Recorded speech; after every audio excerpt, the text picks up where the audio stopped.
do a little Celtic cross reading, and let's just get into it. Honestly, this reading is definitely kind of angsty, but also very optimistic.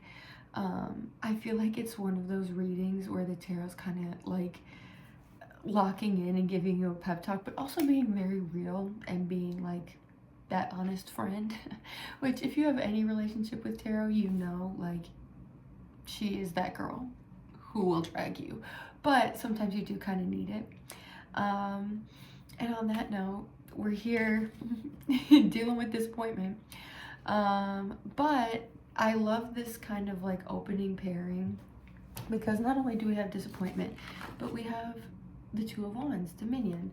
So what these two cards say to me is somebody in a situation that is kind of forced to reckon with the fact that something that they really wanted and worked for and strived for is not actually worth the value that they had hoped, or the outcome is not what they had hoped, or really anything.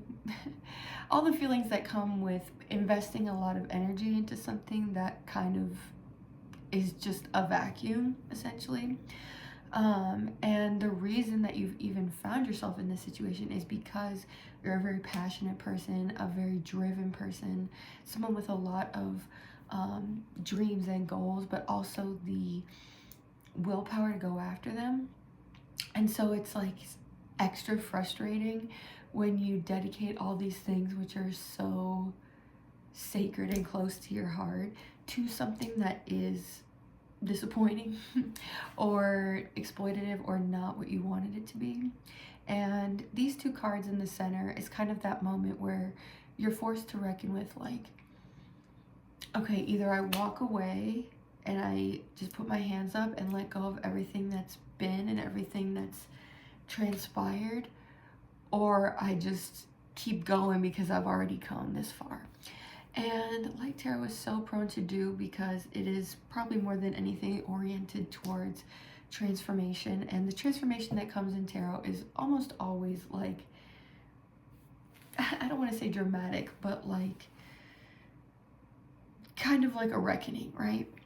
And we see this reckoning force coming in like a bolt of lightning with the King of Swords, who's kind of this slap in the face realization of like, this is fucked up and you need to go. And you can either allow yourself to be exploited, or you can become the fucking boss. But in order to become the boss, you have to break away and make a drastic change, which we see reinforced.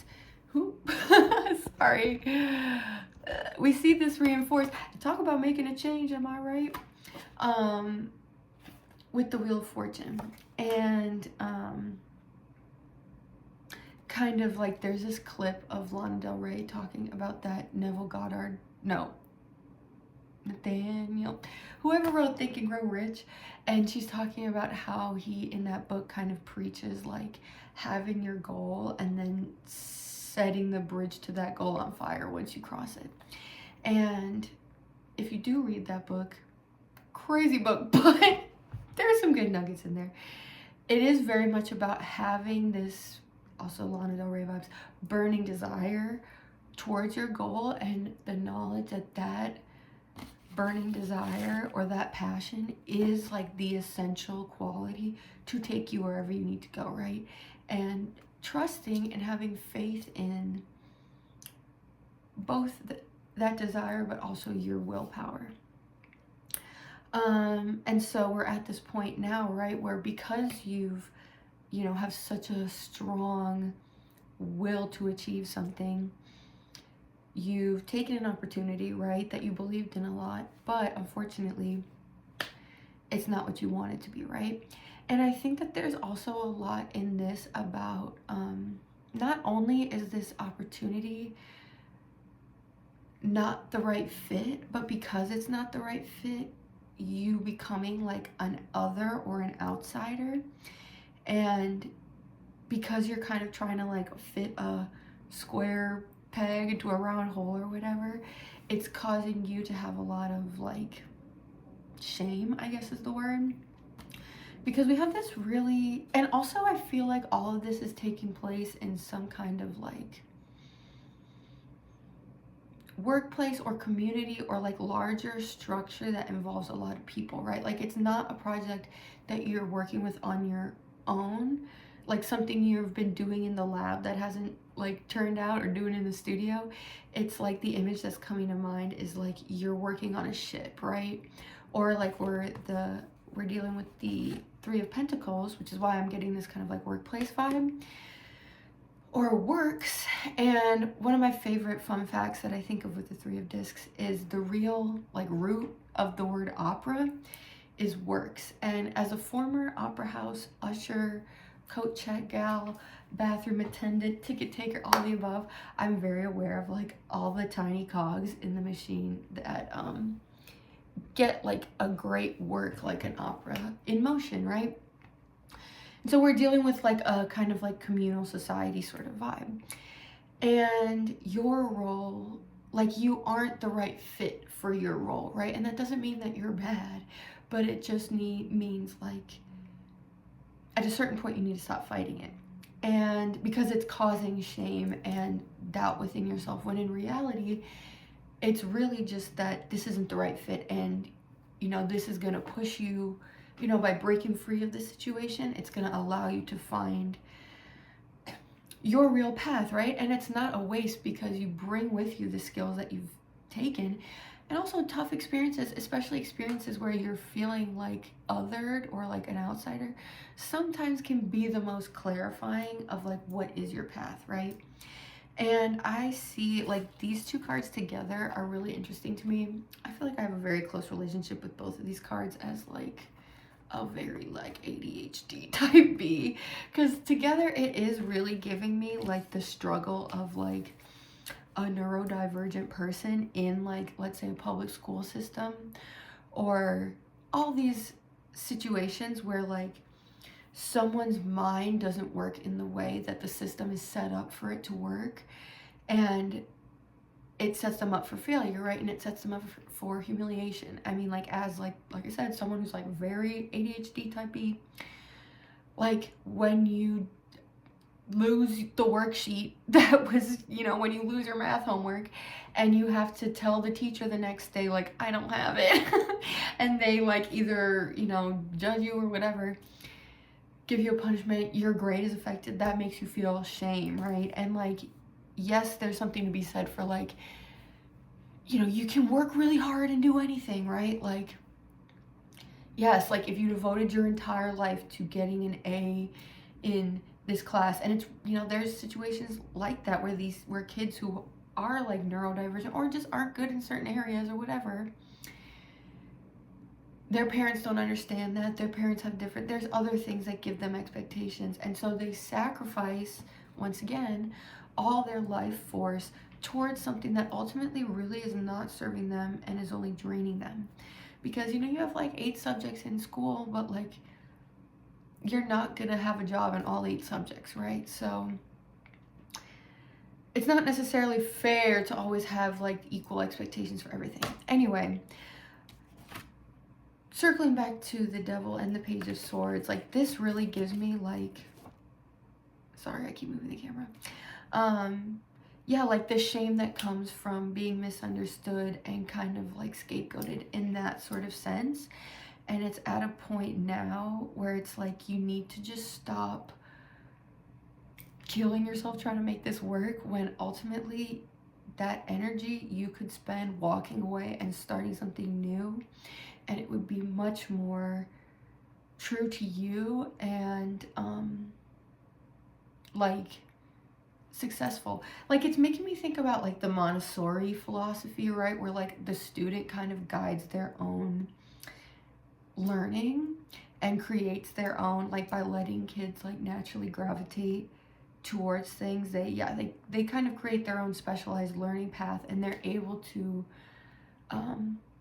delve most deeply into the things that are their true calling, right? And I might be like butchering this, right, but it is kind of this idea of like, okay, if you're really struggling in public school, maybe try out an alternative school, right? And I can relate to this heavy because I, you know, I've done it. I've done both. And yeah, I definitely understand, like, it, like, that's really why, like, I think so many, like, teenagers be struggling during that time, because they're going through so much. There's also a lot of, like, inner angst in this spread, and that's why I'm getting, like, teenager vibes. Like Rebel Without a Cause. I actually saw that, like, not too long ago. Yeah, where it's very that vibe of like there's nothing you can do, like, to fit in, you know, but also you can't let that rile you up or, like,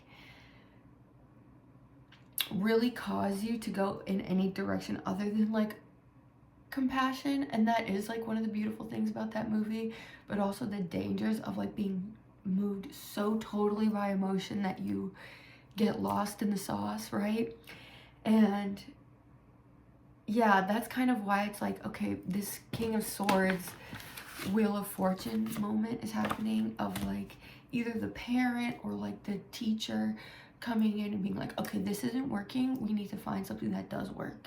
And that starts with, like, removing you from this situation and making, like, a drastic break. Like, that could even be, like, in a worst case scenario, like, getting expelled type energy.